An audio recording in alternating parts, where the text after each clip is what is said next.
Welcome back to the deep dive. Today we're looking at a stack of sources that, on the surface, looks almost ridiculously simple. It really does. It's a transcript from, a basic language lesson. We've got this character, Maya, learning how to introduce herself in a new English class. Right. But here's the mission for today. If you peel back that layer of language instruction, what you find underneath is this perfectly optimized, almost like a confidence-building template for human communication. That's exactly right. This isn't really a lesson on grammar. It's more of a masterclass in information architecture. Okay, so what are we doing with it? We are reverse engineering this moment, this, high-pressure social interaction, to find the exact sequence of information that maximizes clarity for the listener and, just as importantly, minimizes social anxiety for the speaker. So we're taking the structure that Maya uses and turning it into a kind of blueprint. A blueprint for efficient self-presentation in any setting, really professional or social. Okay, let's unpack this. Our source material sets the stage immediately. Maya's starting her first day. She's feeling, it says, shy but excited. And the teacher just throws out that ultimate challenge. The big one. Can you tell us about yourself? Yeah.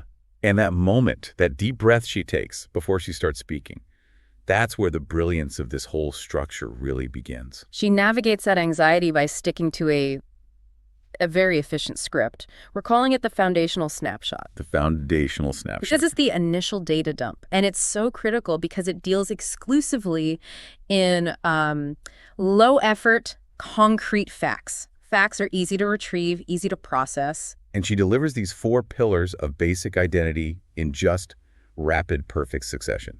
Let's look at the order. What's the very first thing she needs to get out there? The core identifier. Her name. My name is Maya. It's the non-negotiable. It provides the anchor for everything else that's about to follow. Okay, name first. Simple enough. But it's the 3 facts that immediately follow the name where the genius of this efficient context setting really lies. She moves right into age. I'm 24 years old. Yep. That's Casablanca. And finally, occupation.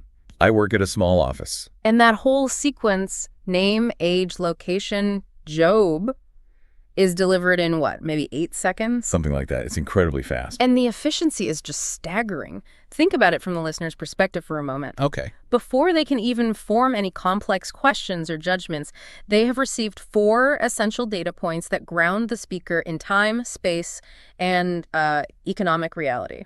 So this specific order is brilliant because it tackles those basic societal questions in a really unthreatening way. Exactly. Hang on, let me push back on this a little. We're trying to apply this universally, right? It's the goal. If I'm at, say, a professional networking event, talking about my age might be considered a bit too personal, maybe even weird. Right. Or my origin, beyond my current city, might feel irrelevant. That's a great question. So why are these 4 data points, specifically age and origin, so mandatory for this foundational snapshot? It really speaks to the psychological utility of the template, which kind of transcends formal etiquette. So while you might omit age in a formal pitch, the function of the age pillar still needs to be fulfilled.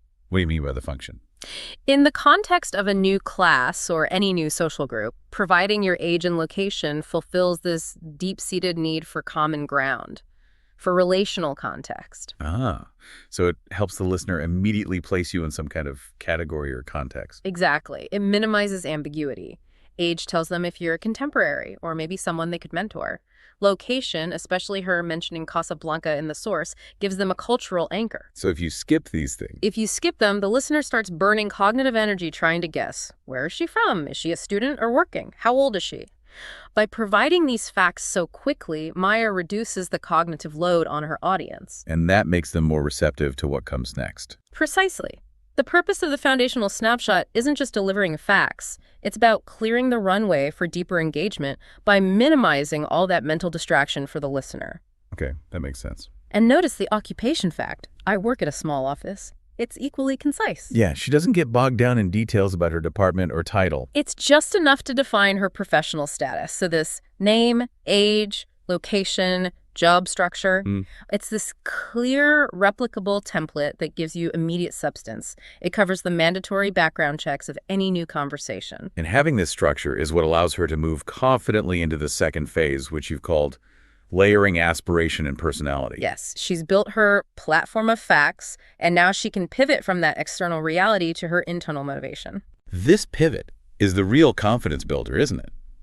It is. She moves from who she is to why she is here, and she does it immediately. Right after stating her job, she spontaneously adds, "I love learning English. I want to speak confidently." This is the aspiration element. And that's the difference between just reading off a resume and actually giving a compelling self-introduction. The aspiration explains the why. Right. In a job interview, this would be your purpose statement. I'm here because I want to solve X problem or something like that. It provides instant relevance. It fosters connection immediately. I mean, think about it. Everyone in that classroom is there to learn English. So her stated purpose instantly makes her relatable. It establishes common ground. She has moved the conversation from a data entry exercise to a shared emotional goal. This is so critical for forging that initial bond. And the teacher picks up on this shift from fact to personality and sort of capitalizes on it. The teacher prompts her with that crucial follow-up, "Great, what do you like to do in your free time?"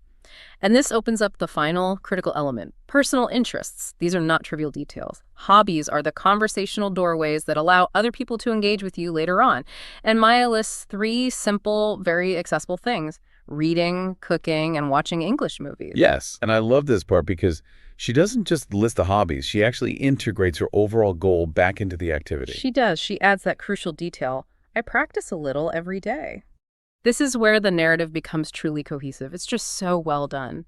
She stated her aspiration to speak confidently, and then she provided actionable proof in her hobbies. Watching English movies and practicing daily. She's created a closed loop. She's not just wishing to be confident, she's actively working toward it in her free time. So for you, listening to this and wanting to adapt the structure, the takeaway isn't just listing that you like hiking. No. It's linking that hobby to a broader theme about your character. Maybe you like complex strategy games, which speaks to your professional analytical skills. Or maybe you cook, which speaks to your ability to follow detailed processes. It makes the hobby relevant. Yeah. You're reinforcing your core identity and proving that your stated motivation is backed up by action. So if the aspiration element is the why, then the hobbies element, especially when it's linked like this, becomes the how. Okay, so we have the complete structure: name, age, location, job, Right. That's the foundation. Aspiration, that's the pivot. And hobbies, that's the connection. That's it. So what happens immediately after she delivers this structured, concise presentation? This brings us to section 3, the validation and confidence loop. And the structure immediately produced positive social outcomes, which in turn reinforced her confidence. It's a feedback loop. Okay, so first the immediate feedback. The teacher nodded, acknowledged the information with an affirming "great." And critically, the other students didn't just sit there in silence. No, they clapped softly. They clapped softly. That is the very definition of social validation, isn't it? Yeah. That soft applause, that nod. Hmm. It confirms in real time to a nervous speaker that her communication was clear, successful, and welcomed. That small success drastically reduces the anxiety for what comes next. It's so powerful. And the source confirms the structure's success through what you call the immediate replication effect. Yes. The other students followed the exact same model. They did. They also introduced their names, ages, jobs, and hobbies. They weren't even asked to. They just saw the efficiency of Maya's template, and they immediately adopted it. They saw a clear path through a high-pressure situation, and they took it. It minimized the uncertainty for everyone else in the room. It created an immediate, safe communication environment. Which is why a streamlined structure like this is so essential. It serves as a kind of universal social contract. Exactly. And the personal transformation that Maya experienced is the ultimate proof of value. The outcome wasn't just external. It was deeply internal. Right. After succeeding with the template, she realized, and I'm quoting the source here, "Talking about myself is not so difficult. I can do this." She went from being shy and excited to realizing the task was actually achievable. The structure minimized the perceived difficulty of the challenge. Yes. And the results are exactly what we'd want you to achieve. She felt more confident speaking English, and she made 2 new friends. That's the value proposition of efficient communication right there. Clarity leads to confidence, which leads directly to positive social results. If you can control the delivery mechanism, the structure, the content is then free to shine. It really makes you wonder how often professional interactions fail simply because the speaker is, just improvising and meandering. Oh, all the time. Forcing the listener to filter through this disorganized thought process, which just drains their attention before the truly important information is even delivered. That lack of structure creates information friction. Maya's method, on the other hand, minimizes that friction. Smooth. It takes the key data points, delivers them sequentially, and then opens the floor for connection through purpose and passion, all in under a minute. It's the difference between delivering a structured press release and just, rambling through your personal diary. So let's synthesize all this for you. We started with what looked like a beginner's language lesson, but we've extracted a universally applicable confidence-building template for self-introduction. The template is very clear. First, establish the foundational snapshot, the necessary low-effort facts. Name, age, location, job. Got it. Second, pivot to the aspiration element. Establish your purpose, your goal. Why are you here? And third? And third, you cement the introduction with engaging hobbies, and ideally, you link them back to that purpose you just stated. The source material's concluding thought really provides the final synthesis here, and we can apply it so broadly beyond just a classroom. We can. A structured introduction is the first step to confident communication in any context. It removes the fear of the unknown by predefining the sequence for you. Control the sequence, control the narrative. That really is the essential takeaway. This structure allows your personality to emerge because you are not mentally scrambling for what to say next. You're just following a successful, proven scaffold. Exactly. So here's our final provocative thought for you to consider. If this simple 5-part structure, name, age, location, job, hobbies, is the proven key to building immediate confidence and making new connections, even in a high-pressure first day kind of situation, then how often are we overcomplicating our self-introductions in professional settings by starting with rambling context or, totally irrelevant details? It's a great question. We'd say test this streamlined approach. The next time you are asked to tell us about yourself, whether it's in a pitch meeting or just a casual gathering, try to stick rigorously to these 5 pillars. And see what happens. See if that control doesn't translate instantly into improved confidence and clear communication. That's all the time we have for this deep dive. Thank you for joining us, and we'll catch you next time. Welcome back to the deep dive.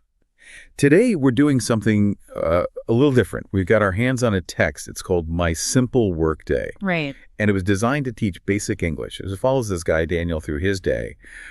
But when we read it, we saw something else entirely. It's like a blueprint. It really is a blueprint for managing your workflow, for keeping stress down, and, for actually feeling good at the end of the day. Exactly. So that's what we're going to do. We're going to treat this simple text like an archaeological dig and see what we can find. Yeah, our mission is to basically dissect Daniel's routine hour by hour. We're looking for those little habits, the structures that make his day so effective, not just, simple to read about. Okay, let's jump in. The architecture of his morning. It all starts with, intense consistency. He wakes up at 7 o'clock on the dot. And it's not just the time, it's what he does immediately after. The text says he stretches and he smiles. Which sounds a little fluffy, doesn't it? It does, but it's not. This is what you might call a somatic anchor. It's a physical action designed to immediately shift your nervous system. A somatic anchor. Okay, explain that, because I think most people, they hit the alarm and the first thing they feel is dread. Exactly. That dread, that's your fight or flight system kicking in. By deliberately, physically stretching and smiling, Daniel is. He's giving his body an immediate countersignal. Yeah. He's basically telling his brain, we're approaching this day with intention, not with panic. He's regulating his mood before the world has a chance to mess with it. So it's about taking control from the very first second. Okay, so after that, he gets dressed, makes coffee, and the text is really specific here. The coffee makes him feel awake and ready. It's a tool. Everything has a purpose. But here, this is the most critical part of his morning for me, the commute. At 8 o'clock, he leaves and walks to the bus stop. Right. And what he does on the bus is key. It's everything. He sits by the window, he puts on music, and this is the important part. He thinks about his day. No phone, no frantically checking emails or scrolling through news. It's just quiet, dedicated thinking time. This is a masterclass in what we'd call reducing context switching cost. The average person tries to plan their day while they're already in their day, answering emails and putting out fires. Which is a disaster. It's completely inefficient. Daniel uses that physical travel time, that quiet bus ride, as a protected mental space. He is preloading his decisions for the day, figuring what to do, what order to do it in before any digital distraction can get to him. So he eliminates that friction before he even sits down at his desk. But hang on. This sounds great, but it kind of depends on having a quiet bus, right? I mean, what if your commute is just, an hour of chaos on a packed train? Does the whole system just fall apart? That's a fair challenge. I think the principle still holds, even if the location has to change. If the commute itself is stressful, you have to create that buffer somewhere else. Like where? Maybe it's the first 15 minutes in a coffee shop near your office. Or maybe you get to your desk and you just don't open your inbox for the first half hour. The point is that pre-work planning ritual is the non-negotiable part. Where you do it can be flexible. Got it. Okay, so by 9 o'clock, he's at his desk, he's mentally ready to go. He turns on the computer, checks emails, reviews his tasks. And because of the bus ride, that review probably takes, 5 minutes, not 30? Exactly. The morning clarity lets him skip the decision fatigue and just get started. So that brings us into the main work block, 9 to noon. The source says his work is varied. Sometimes he's alone, sometimes he has meetings. So what can we guess about how he uses that solo time? Well, given the setup, we can infer that he's using that quiet time for what people now call deep work. The really hard stuff. The hard stuff, yeah. The things that require real, uninterrupted focus. He must be doing those in the morning because he's already planned for them. The meetings, the more collaborative work, he probably batches those for other times so they don't break up his focus. So it's not just a simple schedule. It's about separating the thinking from the collaborating. But of course, no simple day goes perfectly to plan. No. And we get the core conflict right here. His computer froze. He couldn't open his files. This is, for so many people, the thing that torpedoes the whole day. And he says he felt a little stressed, which, is totally understandable. Of course. But look how he reacts. Look at the speed of his recovery. He doesn't just sit there and struggle with it alone for an hour. No, he gets help. His coworker comes over, and the text says together they fixed it. And what's the result? He felt much better. Almost instantly. So that's the real lesson, isn't it? The cost of struggling by yourself is huge. It's not just the time you lose, it's the energy, the focus for the rest of the day. Absolutely. Daniel's quick collaboration basically minimized the damage of that error. It shows that he sees collaboration as a strategic buffer against stress. He used a resource, another person, to solve it fast. So what could have been a huge stressful problem becomes just a minor shared inconvenience. And that's what allows him to get right back into his work. Let me push back on that, though, just for a second. This whole solution depends on having a helpful coworker who is just right there. True. A lot of workplaces now are remote or siloed or just super competitive.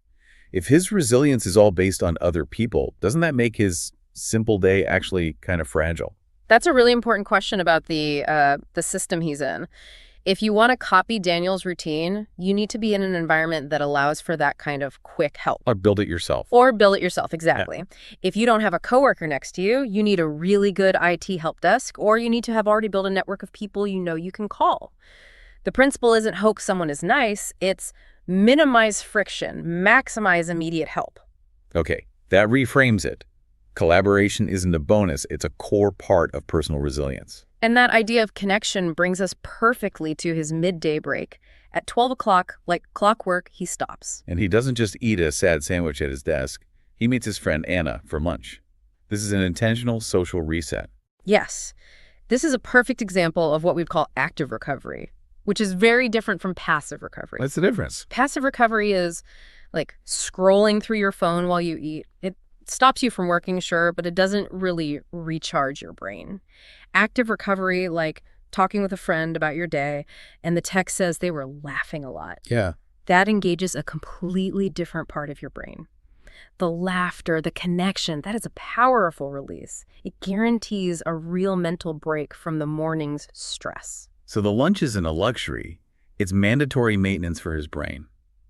It helps him process the stress from the computer freezing so he doesn't carry it into the afternoon. Precisely. And look at his afternoon. It's all about finishing tasks and sending reports. It's pure execution. There are no big new decisions to be made. Because the morning planning and the restorative lunch set him up to just finish the race. He's closing all the loops. That's so important. By finishing things and sending those reports, he's avoiding that, that nagging feeling of unfinished business that can ruin your evening. He's emptying his plate, so to speak. He's emptying his cognitive workspace. That is the essential step you have to take before you can truly relax. And that leads him right to his hard stop. 5 o'clock, he's done. And the emotional payoff here, this is the real proof that the system works. He says he feels a little tired, but also proud of my day. That's the perfect combination. The tiredness is physical, it's earned, but the pride, that's the feeling of accomplishment. of control. Yeah, that pride is the antidote to the anxiety so many of us feel, when we leave work feeling like we just spun our wheels all day and got nothing done. He knows he accomplished his plan. And that sense of accomplishment carries right into his wind down. He walks home, another physical transition, makes dinner, and then he relaxes. And he's even intentional about relaxing. He gives himself 2 specific, easy options. Read a book or watch a TV show. This is so smart. It's a defense against decision fatigue. At the end of a long day, the last thing you want is 1,000 choices. What should I do? What should I watch? You just end up scrolling on your phone for an hour? Exactly. The least rewarding thing.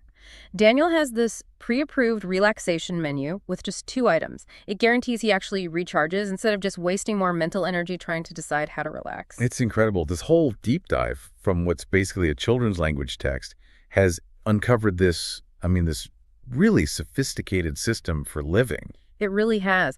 To sum it all up for you, I think Daniel's blueprint rests on a few key pillars. First, yes, the consistent timing, but it's anchored by those little rituals, like the smiling, that proactively manage his mood. Right. And second, those intentional buffer zones, like the quiet bus ride, that let him plan ahead and cut down on friction during the day. Third, using collaboration not just as a nice thing to do, but as a strategic tool to solve problems fast. Don't go it alone.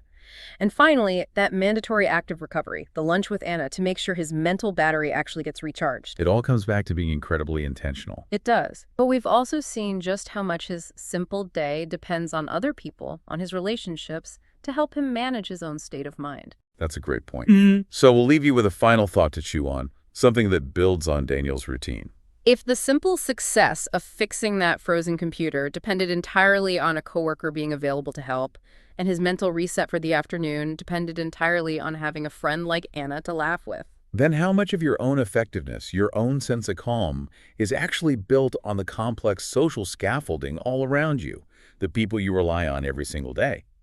Maybe it's time to consider the hidden, essential value of those connections in keeping your own day simple. Okay, let's unpack this. Let's do it. We've got a really fascinating source in front of us today. Yeah, it looks so simple on the surface. It really does. It's a script. It's, designed to teach basic English, and it's called My First Job Interview. Right. Now, for you listening, you want the shortcut to being well-informed. We're not just going to use this as a language lesson. No, not at all. We're treating it like a blueprint. We're going to sort of reverse engineer this simple story to pull out the really high-impact phrases and, I guess, the psychology behind a successful interaction. That's the perfect way to put it. This whole story about David, getting ready for his interview, it's so much more than just vocabulary. It's really a structured guide. So our mission here is to look at every simple little action, every phrase, and treat it like a strategic move. And figure out why it works. Exactly. And why the script keeps coming back to this idea that a good interview is really just about, 2 things, confidence and kindness. I love that framing. It immediately takes the pressure off the outcome, which you can't control, and puts the focus back on your process, which you can. Precisely. So let's start right there. Let's start in those quiet moments before David even leaves his house. Okay, so this is what we're calling section 1, the mental and physical setup. Right. The script gives us these really concise but strategically loaded details. He wakes up early, puts on a clean shirt, checks his tie. Things we all do, hopefully. Well, yeah. But they're not just, polite habits here. They are a form of nonverbal respect. It's practical preparation. It's all designed to maximize his mental bandwidth. That's a great point. I mean, if you're not worrying about whether your shirt has a stain on it, you free up all this mental space. You do. And you're going to desperately need that space once you're actually in the hot seat. It's like a resource allocation strategy. It is, and that physical part flows right into the mental preparation. And this is a really crucial internal phrase. The moment in the mirror. The moment in the mirror. He looks in the mirror, he says it softly, I can do this. And we can't just gloss over that, can we? It feels so simple, but it's not. No, we shouldn't, because this is the exact moment where the script introduces a psychological framework that, we would call cognitive priming. Cognitive priming. Okay, so explain that. He's intentionally setting a positive mental state before the event even starts. Why is that so important? Well, think about it. Interview anxiety. It often leads to, your fluency just drops. You to self-sabotage. Sure, your mind goes blank. Exactly. So by doing this little act of self-affirmation, David is basically setting a confidence baseline. It's something he can draw on later when, the script says his hands inevitably feel cold. So that internal belief that I can do this, it's directly linked to how he's going to deliver every single line that comes next. It has to be. If you don't believe the words you're saying, even the most polished, perfect vocabulary is going to fall completely flat. That makes total sense. The preparation optimizes the delivery. Okay, so now David is prepared. He arrives. Yep. This brings us to section 2, mastering the transactional phrases, the very first contact. And this first exchange with the receptionist, it's so important. It's what we could label gatekeeper communication. Gatekeeper communication. I like It's that. his first chance to show the professionalism that he's, dressed for. And David walks in and delivers this perfectly clean, efficient line. Good morning. I'm here for an interview. Simple. It's polite. It's unambiguous. It tells the receptionist everything she needs to know in, 4 seconds? And her response is just as good. Yeah. It forms a successful transactional script. Please have a seat. They'll call you soon. It's predictable. And that predictability, that actually lowers stress for everybody involved. It does. For anyone listening who's, maybe navigating a new professional space, just knowing that very short, precise script is invaluable for getting through those first few moments of high anxiety. Speaking of anxiety, the script doesn't just pretend it vanishes. Yeah. It says, he waits, his hands feel cold, but he tries to stay calm. It keeps it grounded in reality. Right. Success isn't about not having nerves. No. It's about being able to execute the script, even when you have them. What's fascinating here is how the source sort of guides him to rely on that prepared script to get through the anxiety. So the interviewer comes out. And we get that immediate verbal handshake. The interviewer says, "Hello, David. Nice to meet you." And David's reply, "Nice to meet you too." A simple, polite phrase, which the script later points out is essential. And that's it. That's the official start. The formal relationship has begun. That simple phrase is the pivot.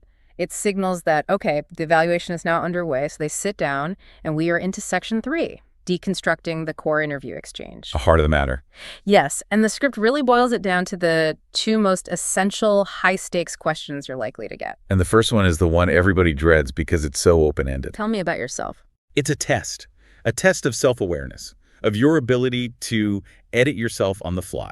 And this is where it gets really interesting, because the simplicity of David's answer, it's not a sign of being naive, is it? It's a masterstroke. It's completely strategic. We'd call it minimalist communication. Right. He doesn't just, wander through his entire resume or life story. No, he delivers 3 core traits. Yeah. I'm hardworking and friendly. I like learning new things. That structure, that feels intentional. Oh, it is. We can analyze it using the rule of 3. 3 points are memorable, they're impactful, and they just feel complete without being, boring. And he picks 3 universally good traits. Exactly. Competence, he's hardworking. Social fit, he's friendly.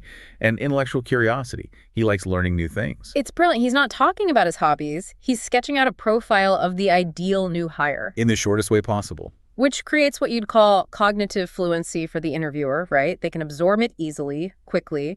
It reduces their mental workload. Absolutely. If you go on a 5-minute monologue, the interviewer starts editing you down in their head and, well, usually not in a good way. Okay, so this simplicity is designed to reduce friction. So the second question, it pivots from who you are to why you're here. Yes.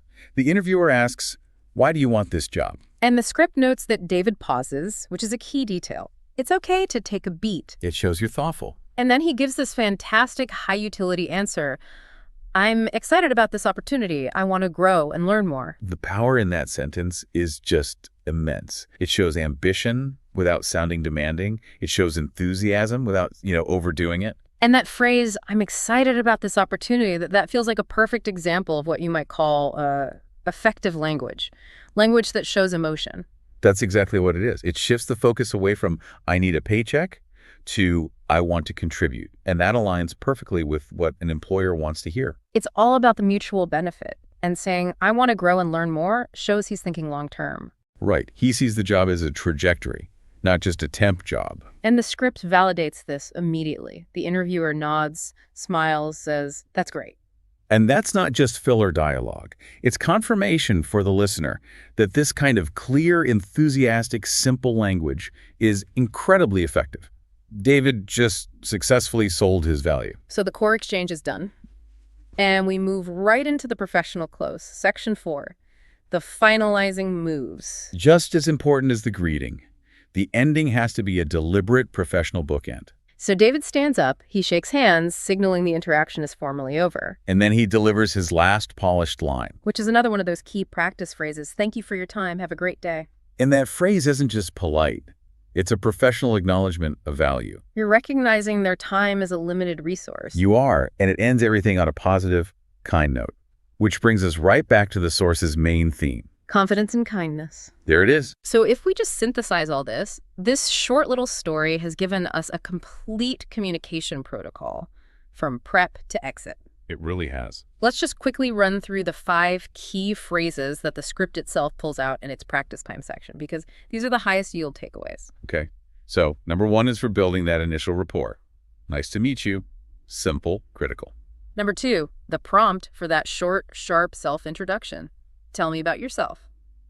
And we know the strategy is using that rule of 3. Third is that anchor statement of motivation. I'm excited about this opportunity. 4th, the professional closing acknowledgement. Thank you for your time. And finally, number 5, that universal, kind send-off that just reinforces the positive feeling. Have a great day. That's the whole toolkit. But as we kind of hinted at, the most profound part of this whole script isn't really about getting the job. No, it's about how David feels when he leaves. He feels proud. And the reason why is so important. The script says, even if he doesn't get the job, he knows he spoke English with confidence. And that is a powerful redefinition of what success is. It completely is. It's all about the quality of your process, the things you can actually control, your prep, your delivery, your confidence, not the outcome, which is, unpredictable. So what does this all mean? We've just analyzed a beginner's script and pulled out a really comprehensive, high-level communication blueprint. Yeah? We went way beyond just being polite and started to understand the strategy behind cognitive priming, minimalist communication, the rule of 3. And effective language, all to maximize your impact in a really stressful situation. So if we connect this to the bigger picture. Well, the bigger picture is that genuine professional confidence, it's not something you're born with. It's a manufactured state. It's built on preparation and, crucially, that intentional internal belief. David's success was defined by his process. His commitment to the process, his use of the script, and that belief in himself. Which brings up this final thought for you. Since David felt proud, he felt confident right when he walked out the door. Regardless of the outcome. Exactly, regardless of the job offer. So how can you take that one step, that, looking in the mirror, doing that little bit of... That cognitive priming. That cognitive priming, saying, I can do this. How can you use that to guarantee yourself, a measure of personal success in any tough conversation you have? A presentation and negotiation. A difficult talk with someone. Yeah. How can you find that success long before you ever find out what the final result is? That psychological strategy, that might just be the most valuable takeaway of all. Welcome to the Deep Dive.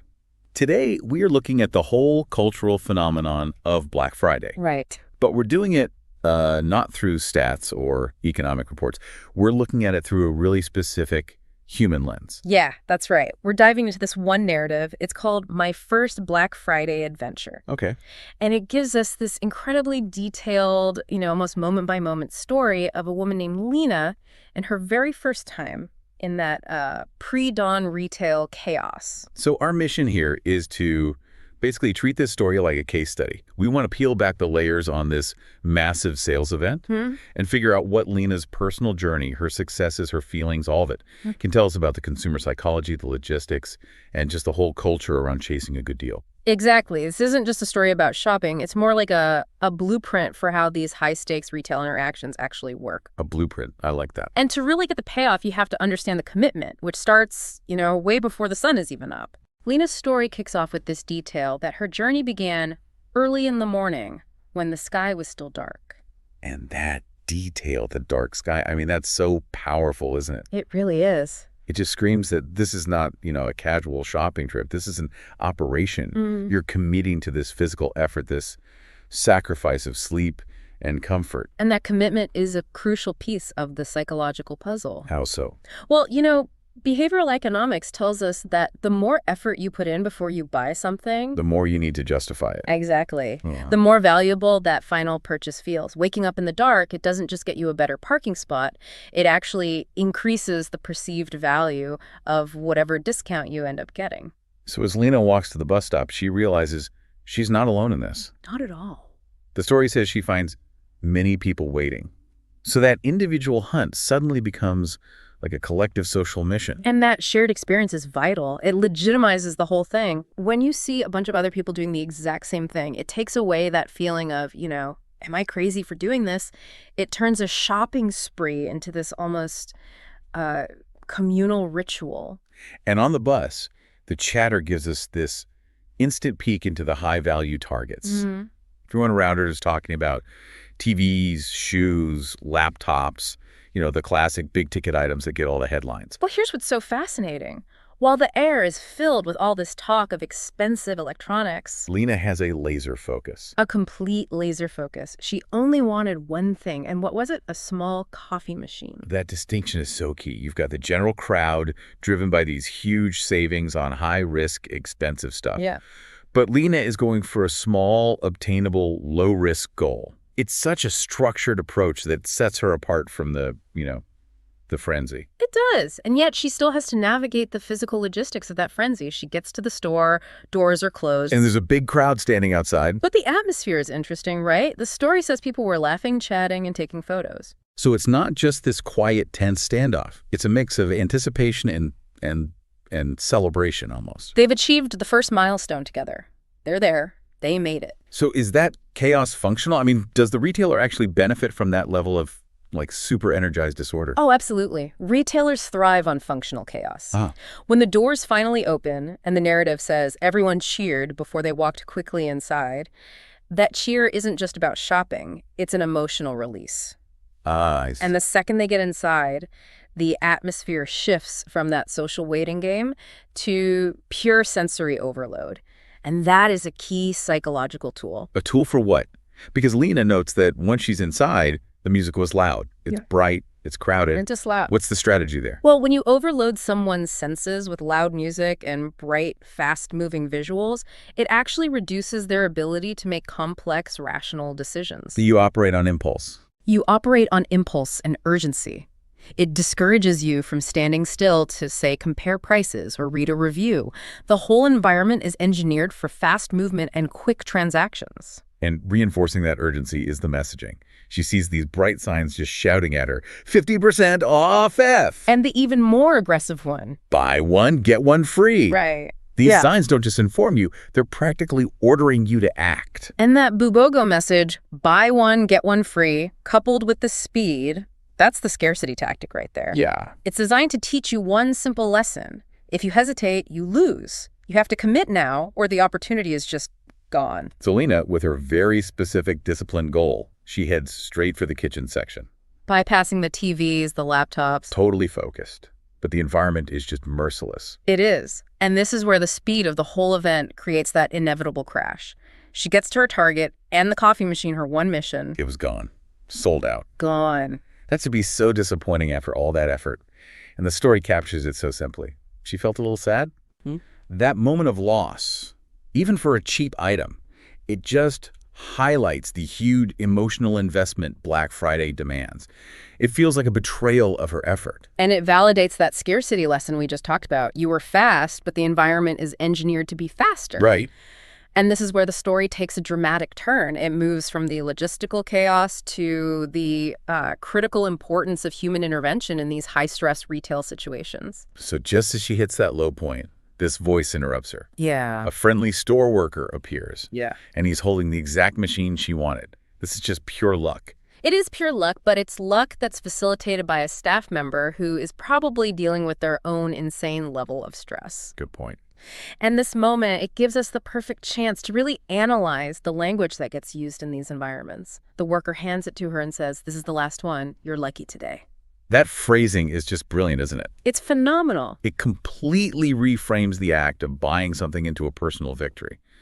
Lena didn't just buy a discounted coffee machine. She won the last one. She overcame the challenge. Yes. And that staff member, probably without even realizing the psychological weight of his words, shifts the whole transaction. It's no longer just goods for money. It becomes this emotional validation for her entire pre-dawn commitment. It totally elevates her experience, and it also highlights the kind of communication you need to succeed here. She needed help, and whether she actually said, "Can you help me?" or the worker just saw it on her face. That direct language is essential. In an environment that's moving that fast, you can't afford to be vague. Right. And setting the context helps too. I mean, if the staff knows it's my first time, they might give you that extra bit of guidance, just like this worker did. And the triumph of getting that item, the last one, it's so powerful that it just erases all the other frustrations. She gets to the checkout line, and the story says it was long. Of course it was. But because of that win, she didn't care. She didn't mind. She was happy. And this is a perfect illustration of how the joy of getting what you want just overrides any physical inconvenience. Yeah. That emotional high is potent enough to make a long wait feel like nothing. The system uses that small, satisfying purchase to neutralize the pain points. And the transaction itself is so smooth, the cashier even keeps up that essential customer service check. "Good morning. Did you find everything?" And that phrase, "Did you find everything?" There you go. Well, it's so deceptively simple. How so? It's both a polite greeting and, one last subtle nudge for an impulse buy. A final attempt to maximize your basket size before you leave that high-energy zone. And then we get the final concrete number. That will be $40. $40. So all of that intense commitment, waking up before dawn, the bus, the crowds, the disappointment, the win, it all comes down to a $40 coffee machine. And that $40 price tag is the perfect small tangible payoff. It completely justified her massive investment of time and energy. It was a successful hunt. She secured a high-value item against the odds for cheap. So as Lena leaves the store, the tone shifts completely. The sun is finally coming up. The air feels fresh. She just has this incredible sense of accomplishment. It's the perfect afterglow that every retailer wants you to feel. And this is where that small success becomes the real gateway drug. Okay. This positive reinforcement immediately scales up her ambition. She smiles and says to herself, "This was fun. Maybe next year I will buy a TV." Wow. So the low-risk success, the $40 coffee machine, it didn't just validate this shopping trip. Not at all. It conditioned her to believe she can handle the chaos, which opens the door for her to tackle a much bigger, higher-risk item next year. That's the core takeaway. The Black Friday system isn't just about moving today's inventory. It's about creating a positive memory that you associate with stress and speed and spending, which guarantees your future commitment. Lena's adventure really shows us that the whole culture of Black Friday is maybe less about the discounts themselves. And more about the experience of winning those discounts. Exactly. It's the thrill of the chase, the communal effort, and the validation you get from achieving that one specific goal. And that successful small purchase is what helps you overcome the physical barriers, the long lines, waking up in the dark. It proves to you, the consumer, that you're capable of conquering the chaos. And that paves the way for much bigger goals in the future. So here's the final thought for you to chew on. If the satisfaction of getting a simple $40 item can justify all that personal effort and chaos, we have to ask ourselves how much of our own future consumer ambition, like Lena's sudden desire for a TV, is built entirely on the positive memory of a single, low-stakes, well-executed victory. It really begs the question, are you buying a deal or are you buying confidence? Welcome to the Deep Dive. Today, we're looking at a source stack that honestly seems almost too simple at first glance. Right. It's the short story, The First Week at Work, designed for English learners, focusing on, 5 really basic workplace phrases. Exactly. Things like, "Good morning, can you help me?" Stuff you think, okay, pretty foundational. But what we want to do today is a real deep dive, because we think these simple interactions, they're actually crucial battlegrounds for professional strategy, how you make that first impression. That's absolutely it. So for you listening, our goal today isn't just about memorizing Anna's, vocabulary list. Well, It's about pulling out the strategy hidden in those lines. How does Anna, who starts off nervous but also excited, actually use these conversational tools? how does she project confidence, build rapport, get included? Yeah, exactly. And make that really strong first impression. It's like a blueprint for effective demeanor in those first critical days. Okay, so let's unpack it. It starts right at the beginning. Monday morning, Anna arrives. That mix of nerves and excitement you mentioned. And she leads with the first phrase, sets the tone. Good morning. Simple as that. But what's really interesting, I think, isn't just her saying it, it's the response she gets immediately. Her new coworker, James. Right, he doesn't just echo it back. No, he adds something crucial. He says, "Good morning, Anna.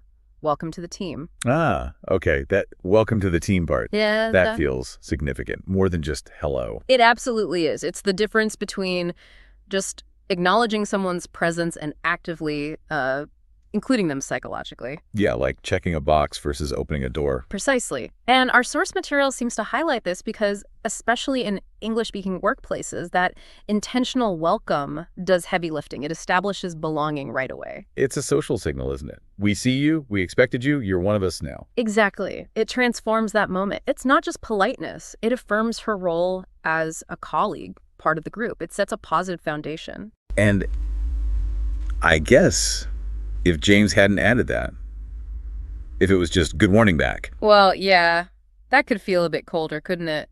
More isolating, perhaps.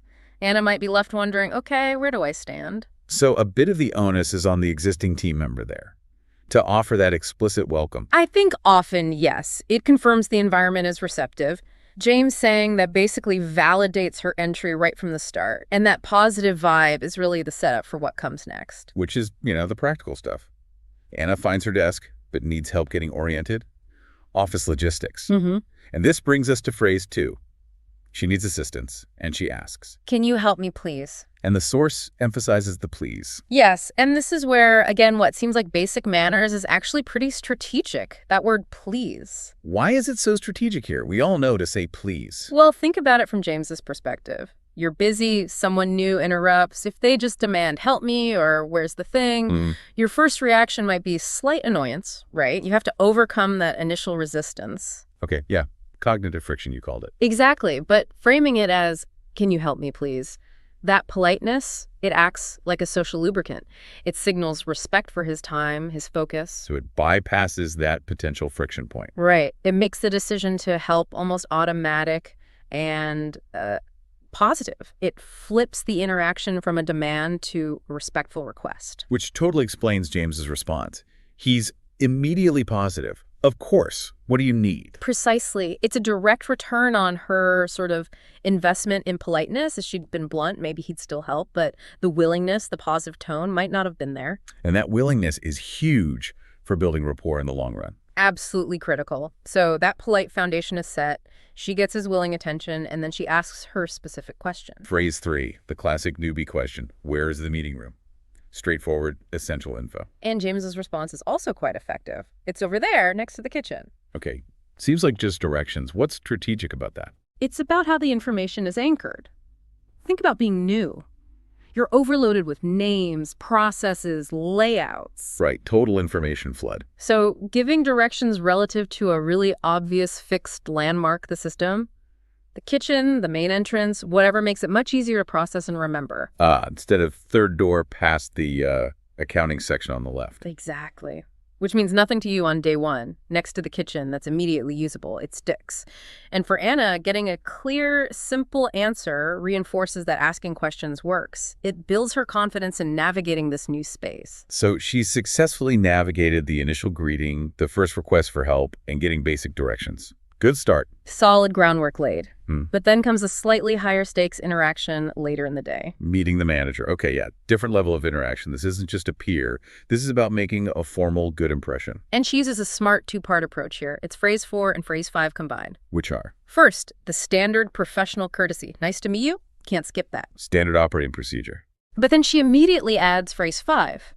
I'm happy to be here. Okay. Nice to meet you, I get. That's expected. Why the I'm happy to be here? Isn't that a bit much? Could it sound kind of forced? That's a really good point. Delivery matters, of course, but the combination is the strategy. Nice to meet you handles the formal requirement. It shows respect for the person and the role. Basic politeness. Okay. But I'm happy to be here adds another layer. It signals something beyond just politeness. It signals commitment, enthusiasm, positivity towards the actual job and the opportunity. So it's like saying, I respect you, and I'm genuinely excited about this role and contributing. Precisely. The manager isn't just assessing if you're polite. They want to see if you have the right attitude, if you're engaged. Pairing those two phrases delivers both messages concisely: respect and enthusiasm. It paints a fuller picture quickly. Exactly. It covers the professional courtesy and signals that proactive, positive mindset managers look for. And the manager's response in the story reflects that, right? "We're happy to have you, Anna." It mirrors her enthusiasm. It does. It completes that positive feedback loop we saw with James earlier, but now at the management level. She put out the right signals: respect, commitment, and got immediate validation back. Which must feel great on day one. Mission accomplished for that interaction. Absolutely. That's pretty much the goal for the first week, right? Use the language to establish that mutual respect and show you're ready to go. Okay, so let's pull this all together. End of the day, Anna looks back. She used her English, met people, learned things, and has this thought: maybe working in English isn't so hard after all. And that feeling, that sense of ease, is really the core takeaway for you listening. Why did she feel that way? The source material gives us the answer directly. What does it say? It says, being polite and confident at work helps you speak better English every day. Polite and confident. But here's the crucial connection we need to make. These phrases aren't just about being polite in the abstract. They are the tools that actually enable the confidence.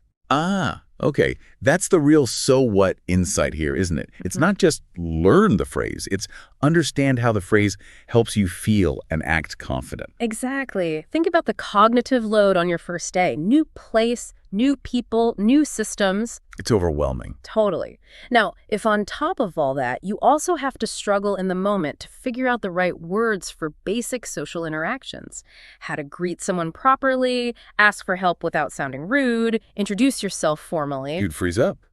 Or just avoid interacting. Right. Your brain just gets overloaded. But this source gives Anna and you a predictable, reliable structure for those key moments: greeting, requesting, locating, introducing, committing. Because she knows, "Can you help me, please?" is the right way to ask. She doesn't hesitate. She doesn't stumble over the wording. Exactly. That linguistic uncertainty is removed. The structure handles the social complexity for her. It frees up her mental energy to focus on the content of the interaction or the actual task at hand. The confidence comes partly from knowing you're navigating the social basics correctly. It's like a confidence hack built into a language lesson. That's a great way to put it. So for you listening, think about internalizing these 5 interactions. They cover a huge percentage of those initial contact points. They give you a safe way to enter almost any common workplace conversation, knowing you're starting off on the right foot, signaling respect and professionalism. Consider them your communication starter pack, maybe, your safety net. When you know these structures are solid, you can relax a bit and focus on the substance of what you need to say or do. Okay, so summing up the strategy behind Anna's seemingly simple first week. That inclusive greeting, "Welcome to the team," sets the stage. The polite request with "please," huge ROI on getting willing help. The clear, landmark-based, location query, efficient information transfer. And that powerful introduction combo, "nice to meet you," plus "I'm happy to be here," covers respect and enthusiasm. These are the building blocks. They take you from just, getting by with the language to actually performing effectively, strategically in that new environment. Well said. It's about moving beyond just vocabulary. So, building on Anna's realization that maybe it wasn't as daunting as she thought, we're going to leave you with a final question to think about. Okay. We've looked at these 5 pretty foundational interactions: the greeting, the polite request, asking for location, the formal intro, expressing commitment. Which one of these seemingly small things, when done consistently and confidently, do you think actually has the biggest long-term impact on how your colleagues, and maybe even your manager, perceive your overall professionalism? That's interesting. Is it the first impression of the greeting, the consistency of politeness, the proactive enthusiasm? Maybe think about it this week. Observe those small interactions around you. It's often those little moments, repeated day after day, that consistent politeness, that quiet confidence, that occasional expression of being happy to be part of the team that really shape the positive professional reputation you build for yourself. Those tiny moments might just make the biggest difference in the long run. Welcome to the Deep Dive. Today we're unpacking a resource that is, it's deceptively simple, but it's also incredibly effective. Right. We're going to drill down into this foundational framework, a kind of story-driven guide that was made not just to define social anxiety, but to normalize it. And I think this is the critical part: to give the reader a simple, actionable toolkit to talk about what they're feeling. That distillation is absolutely key. I mean, Right. we often assume that to discuss these complex emotional states, you need complex vocabulary, clinical terms. Sorry, yeah. Exactly. But this material works on the complete opposite principle. It strips all of that away. It uses a story to make the feeling valid and then gives you the absolute clearest, simplest words and phrases you need. And that's a strategic choice. Hmm. So our mission in this deep dive is really to analyze why that simplicity works so well. We want to find the insights hidden in its structure, how it validates the feeling, gives you these immediate coping mechanisms, and reframes success, all through really direct language. Well, the whole framework, its success hinges on that first move, which is normalization. It doesn't beat around the bush at all. It gets right to it. It starts right away, just acknowledging many people feel nervous around others, and it is okay to talk about it. That sentence is immediate permission. It's validation. It just dissolves that isolation that social anxiety thrives on. And it gives us the most basic, fundamental definition you could imagine. We're not talking about clinical diagnoses here.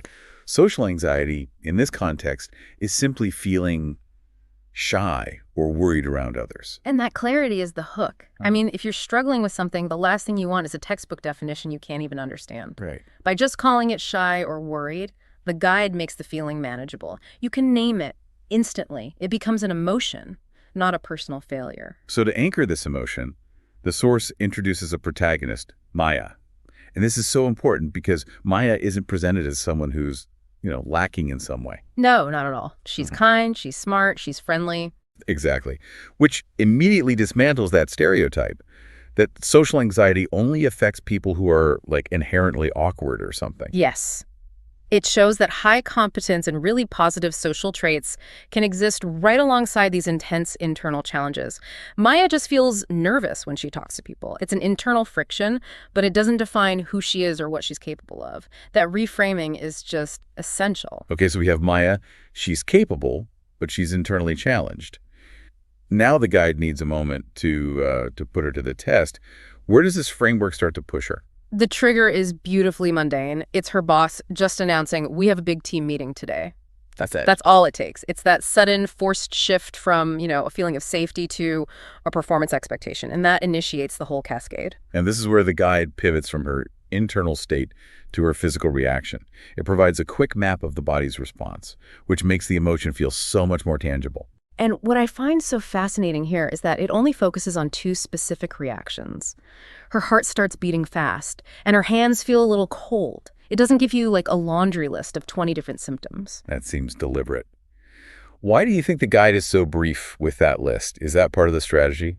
I think it has to be. When we feel anxious, our minds already tend to go toward catastrophic thinking. So if the framework listed 10 complicated physical symptoms, you might panic that you don't have all of them, or worse, you start noticing 20 new ones you didn't even know you had. You start symptom checking? Exactly.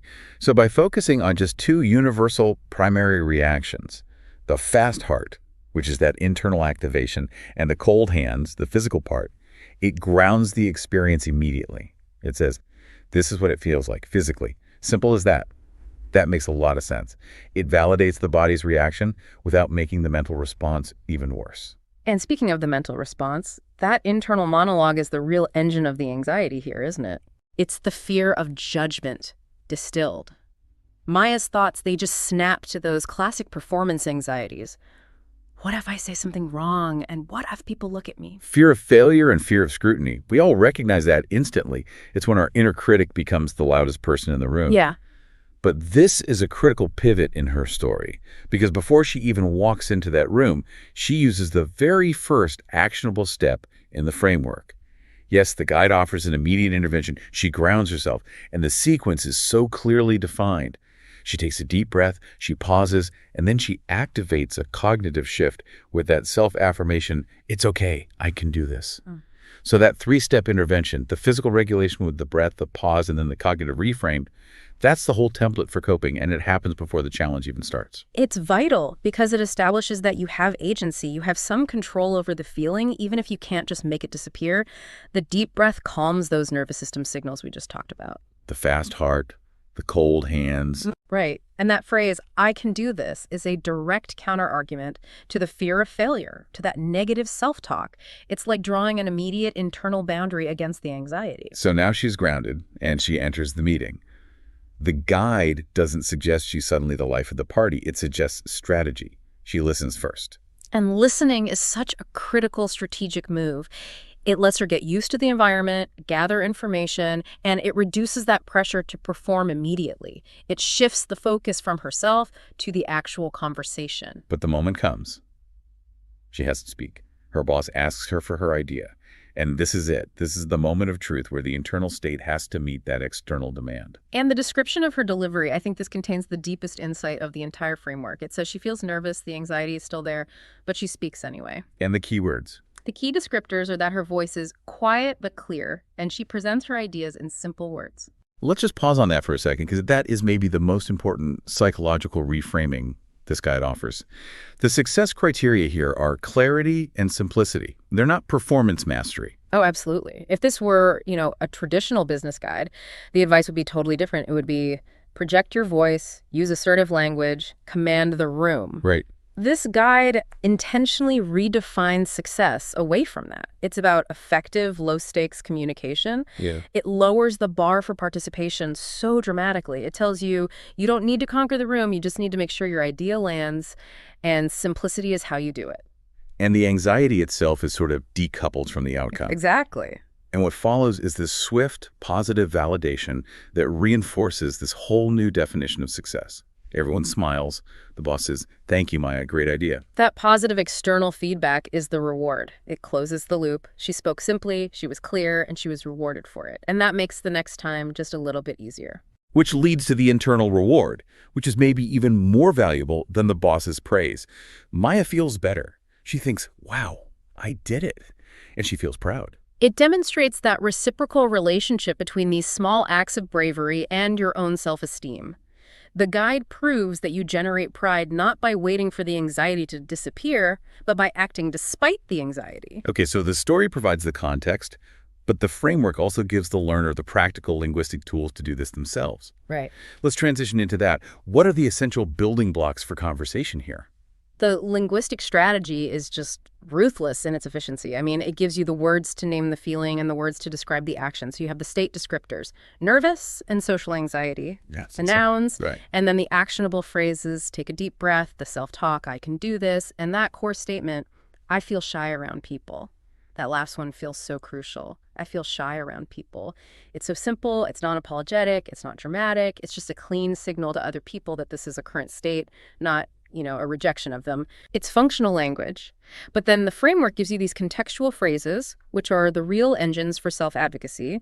They let you articulate your needs without having to improvise when you're already under pressure. These are the ready-made scripts, like, sometimes I feel nervous in social situations. That's a generalization, right? It immediately shifts the focus from this one moment to a broader pattern, which normalizes it even more. Precisely. And then there are phrases that communicate a specific challenge, like it's hard for me to talk in groups. That's actionable information for the person you're talking to. It signals where they might need to make some space for you. And then the one that is maybe the most powerful tool for just immediate coping, I need a moment to breathe. That phrase is profound. It's a moment of self-advocacy dressed up as a simple request. It lets you pause, use that deep breathing strategy we talked about, and get your composure back, all while communicating a clear need to the outside world. It lets you assert control. And the final phrase, I'm trying to feel more comfortable. That says something really important about the process itself. It says, I am putting in effort. This is a journey, not just a fixed state. It shifts the dynamic from being a victim of the feeling to being a proactive participant in managing it. And that brings us right back to Maya's final summary, which really sums up the entire purpose of this guide. Right. She sums it all up by acknowledging the anxiety is still there, but her relationship with it has fundamentally changed. She says, I still feel nervous sometimes, but I can talk about it, I can ask for help, and I can take small steps. The genius here is that it never promises a cure. It promises management.